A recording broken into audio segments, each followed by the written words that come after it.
Hi, in this short video we're going to be taking a look at the Perilous Places Morph Pack for Terradome 3. Now, unlike existing Morph Packs for Terradome 3, this is more along the lines of full body morphs that we saw in Terradome 2. So, because of this, we don't want to load an A zone and a B zone. We want to go to the Mortem Vetus folder under Terradome 3 and into the Perilous Places, and we've got one there called Perilous Places Hierarchy Setup. I want to load that one.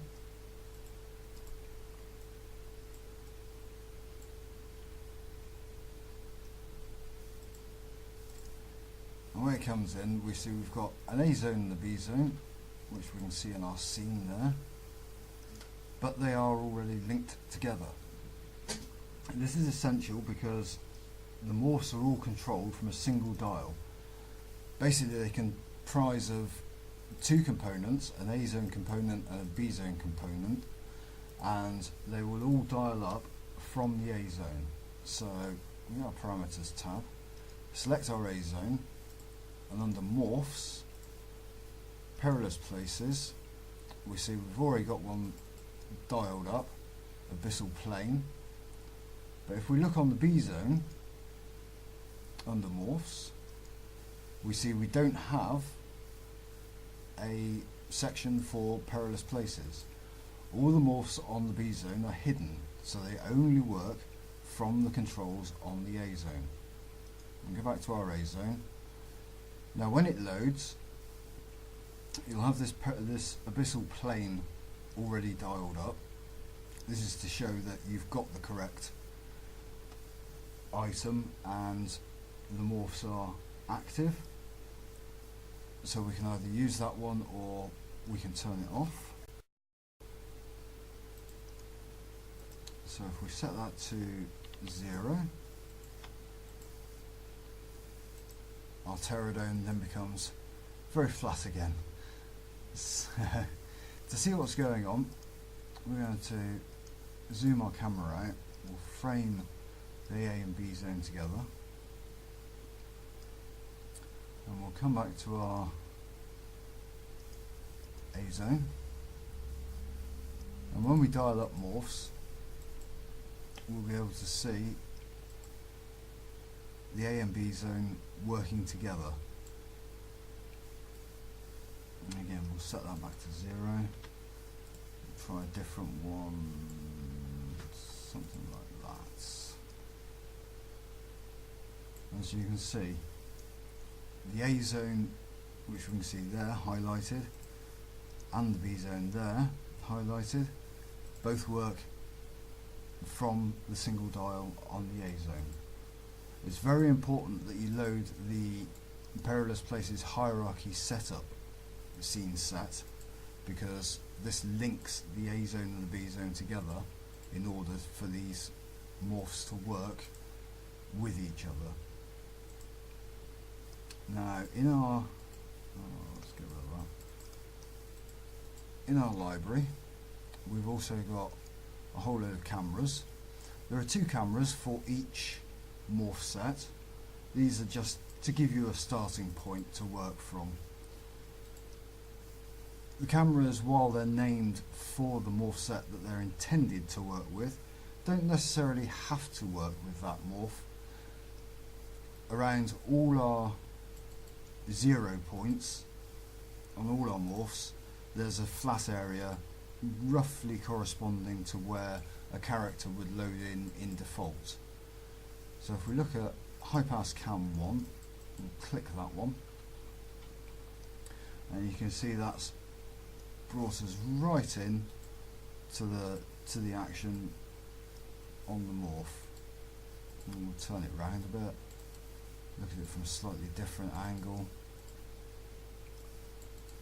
and the same holds true for all the morphs and cameras. So if we change our current morph for a different one, let's go for, oh, that's quite a nice one, the narrow path. You can see around this 0 point You've got a nice flat area to set a scene up in. And this one here has a winding path across a big abyss. And we select our camera, find our cameras, and we can have that one to give us a nice view on the outside, or that one which looks down it. And again, like I said, these are starting points to get you going on your way to a scene.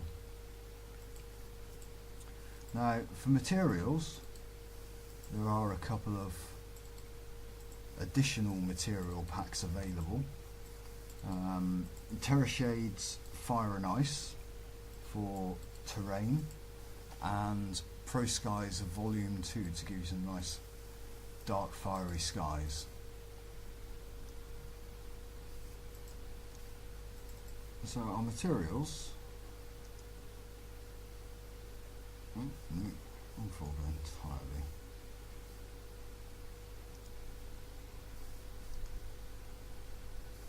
Will come in under Terra Shades Fire Ice. By the time you lot get this, there will be thumbnails for this, I would assume.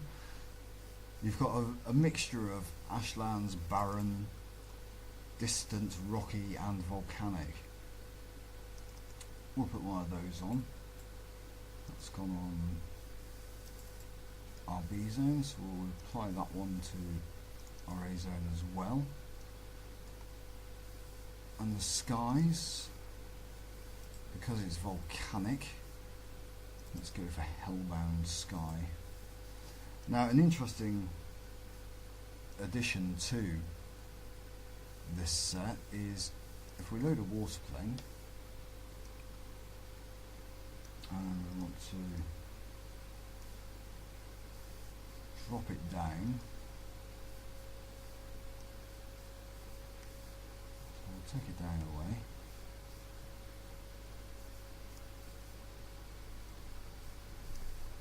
In the Terra Shades materials, we've also got water special effects, and these give us either lava or ice. We'll put one of those on for the moment. We'll drop our lava down a bit, so it's a bit further down in the canyon. Down there somewhere would be nice. We'll try a different material on that. Let's have that one.